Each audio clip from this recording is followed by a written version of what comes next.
भाई ये वीडियो सबसे पहले देखिए।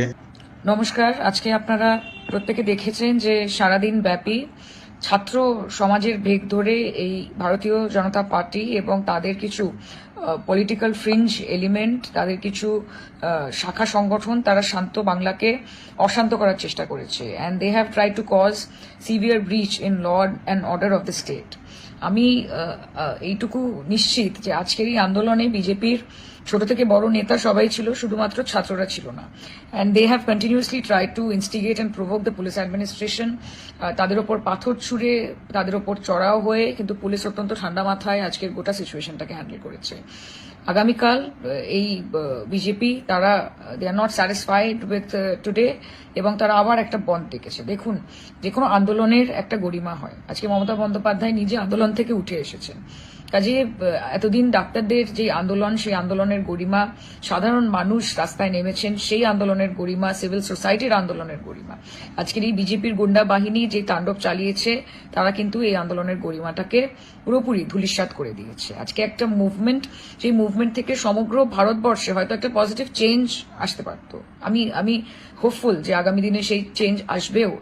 কিন্তু এই গুন্ডা বাহিনী, এই হুলিগানরা এবং এই ভারতীয় জনতা পার্টি, তারা একটা মুভমেন্টকে পলিটিক্যালি হাইজ্যাক করে নোংরা রাজনীতি করছে, এবং এই বন্ধ হচ্ছে তারই আরেকটি নমুনা। আমি আমার লোকসভা যাদবপুর লোকসভা কেন্দ্রের সকল মানুষ তথা পশ্চিমবঙ্গের সকল মানুষকে এটা অনুরোধ করব যে আগামী দিন অফিসিয়ালি সবকিছু খোলা থাকবে, স্কুল, কলেজ, বাজার, দোকান, যানবাহন, সবকিছু। আপনারা একটি স্বাভাবিক দিনের মতোই আগামী কালটা কাটাবেন। আপনারা ভয় পাবেন না। কোনো রকমের ঝামেলা হলে, কোনো রকমের অসুবিধে হলে পুলিশ প্রশাসন তারা আপনাকে সুরক্ষিত রাখতে দায়বদ্ধ, এবং তারা তাদের কাজ করবে। কিন্তু আপনারা কিন্তু বিজেপির এই ফাঁদে, এই প্ররোচনায় আপনারা পা দেবেন না। এরা বাংলাকে বিকৃতভাবে সমগ্র ভারতবর্ষের কাছে দেখাতে চাইছে। এটা একটা অত্যন্ত কঠিন সময়, আমাদেরকে ঐক্যবদ্ধভাবে লড়াই করতে হবে। এবং আমি আপনাদেরকে এটুকু আশ্বাস দিতে চাই যে আমরাও বিচার চাই, একজন মেয়ে হিসেবে বিচার চাই, একজন সাংসদ হিসেবে বিচার চাই, একজন রাজ্যবাসী হিসেবে বিচার চাই। এবং আমি আপনাদেরকে এটুকু বলতে চাই যে সেই বিচারটা শুধুমাত্র বাংলার জন্য নয়, সেটা গোটা ভারতবর্ষের জন্য। আমরা নির্ভয়ারও বিচার চাই, আমরা অভয়ারও বিচার চাই, আমরা মণিপুরের বিচার চাই, আমরা বদলাপুরেরও বিচার চাই।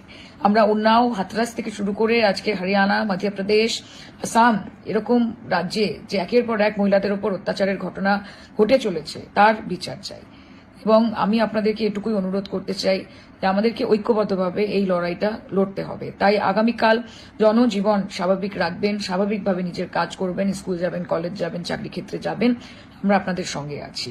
এবং আগামীকাল আপনারা জানেন যে পশ্চিমবঙ্গ তৃণমূল ছাত্র পরিষদের প্রতিষ্ঠা দিবস। আমরা প্রত্যেকে সেখানে উপস্থিত থাকবো, নেতা উপস্থিত থাকবেন, নেত্রী উপস্থিত থাকবেন। এবং আগামীকাল আমরা পুনরায় এই শপথ নেব যে এই শান্ত বাংলাকে আমরা কাউকে অশান্ত করতে দেব না। আমরা হাজারবার পশ্চিমবঙ্গের মামাটি মানুষের কাছে মাথা নত করব, কিন্তু এই বিজেপির কাছে আমরা মাথা নত করব না। तो दोस्तों वीडियो देखकर आप लोगों को कैसा लगा? अगर अच्छा लगे तो वीडियो को शेयर जरूर करना और कमेंट में अपना राय जरूर दीजिएगा।